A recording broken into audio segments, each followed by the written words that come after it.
সংসদীয় দল পরিষদীয় দলের পর কি এবার তৃণমূলের হাতছাড়া ব্যাংক অ্যাকাউন্টও? তৃণমূলের 3টি ব্যাংক অ্যাকাউন্ট ফ্রিজের পরে উঠছে প্রশ্ন। দিন দুয়েক আগে রাজ্যের প্রাক্তন মন্ত্রী অরূপ বিশ্বাস ব্যাংকে চিঠি দিয়ে তৃণমূলের অ্যাকাউন্ট ফ্রিজ করার আবেদন জানিয়েছিলেন। অ্যাকাউন্ট ফ্রিজ ইস্যু আরও গুরুত্ব পায় শুক্রবার। কাটমানি বা অবৈধ অন্য কোনো উপায়েও অর্থ দলীয় তহবিলে ঢুকতে পারে বলে আশঙ্কা প্রকাশ করে অ্যাকাউন্ট ফ্রিজের আবেদন জানান। সূত্রের খবর, ওই অ্যাকাউন্টগুলিতে প্রায় 440 কোটি টাকা ছিল। এই অবস্থায় দলীয় তহবিল পুরোটাই হাতছাড়া হওয়ার আশঙ্কা করছে তৃণমূল। এদিকে বিদ্রোহী বিধায়কদের অভিযোগের ভিত্তিতে দলীয় তহবিল ফ্রিজ হতেই সুর চড়িয়েছে কুণাল ঘোষ। শুক্রবার রাতেই ফেসবুক পোস্ট করে 4 দফা প্রশ্ন তুলেছেন। অর্থ অবৈধ হলে ভোটের সময় কেন নিয়েছিলেন বিদ্রোহী বিধায়করা? অবৈধ ফেরাতে কি পদক্ষেপ করেছেন তারা? সেই প্রশ্নও তুলেছেন কুণাল ঘোষ। শনিবার নিজের পুরনো অবস্থানই বজায় রেখেছেন বেলেঘাটা তৃণমূল বিধায়ক।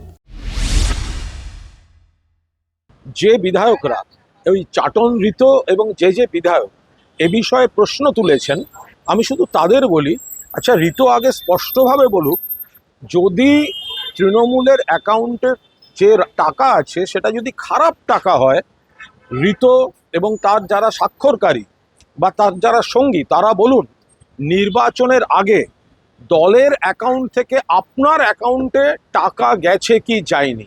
2, দলের অ্যাকাউন্ট থেকে নির্বাচনী কাজে যদি চাটন ঋতর অ্যাকাউন্টে বা এই প্রতিবাদী এখন যারা সই করছে তাদের অ্যাকাউন্টে টাকা গিয়ে থাকে, তাহলে সেই টাকার অ্যামাউন্ট কত। 3, যদি তৃণমূলের অ্যাকাউন্টের টাকায় আপনাদের আপত্তি থাকে এবং আপনারা মনে করেন সেটা ভালো নয়, তাহলে আপনার নিজের ভোটের কাজের জন্য সেই টাকাটা নিলেন কেন। 4, যদি আপনারা মনে করেন যে ওই অ্যাকাউন্টের টাকাটা খারাপ, তাহলে সই করার আগে আপনারা ওই অ্যাকাউন্ট থেকে যদি টাকা নিয়ে থাকেন, তাহলে সেই টাকাটা ওই অ্যাকাউন্টে ফেরত না দিয়ে আপনারা বিপ্লব করতে গেলেন কেন।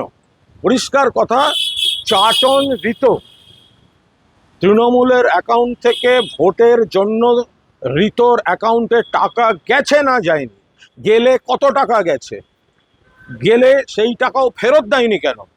আর যদি ফেরত না দিয়ে থাকে, নিজের কাজে নিজের ভোটের কাজে ব্যবহার করে থাকে, তাহলে সেই টাকা নিয়ে প্রশ্ন তোলার নৈতিক অধিকার এদের আছে।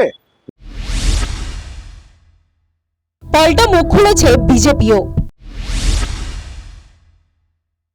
এটা একটা ব্যাংকিং সিস্টেমের যা নিয়মাবলী আছে সেই কারণে সিজ করা হয়েছে।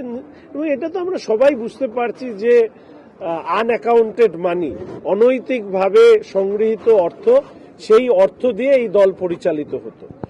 ফলে এই ধরনের অ্যাকাউন্টকে নিয়ে যা যা আইনগত ব্যবস্থা নেওয়া, যারা দেশের এই বিষয় ইডি থেকে শুরু করে অন্যান্যরা যারা কাজ করছেন, তারা নিশ্চয়ই এই ব্যাপারে পরবর্তীকালে মানুষের কাছে আরো তথ্য তুলে ধরবে। ওয়াকিবহুল মহলের মতে দলীয় তহবিল ফেরত পাওয়া পুরোটাই নির্ভর করছে তদন্তের গতি প্রকৃতির ওপর। তারপর রয়েছে আইনি লড়াই। ফলে তহবিলের অর্থ ফেরত কার্যত বিষবাও জলে। এই অবস্থায় মমতাপন্থী তৃণমূল অনেকাংশেই দুর্বল হয়ে পড়ার সম্ভাবনা বেশি। ব্যাংক অ্যাকাউন্ট ফ্রিজ অর্থনৈতিক ব্লকেজেই কার্যত ফাঁকা তৃণমূলের তহবিল। এই অবস্থায় অর্থনৈতিক বিপর্যয়কে পেছনে ফেলে তৃণমূল কতটা ঘুরে দাঁড়াতে পারে, এখন সেটাই সবথেকে বড় প্রশ্ন। News time.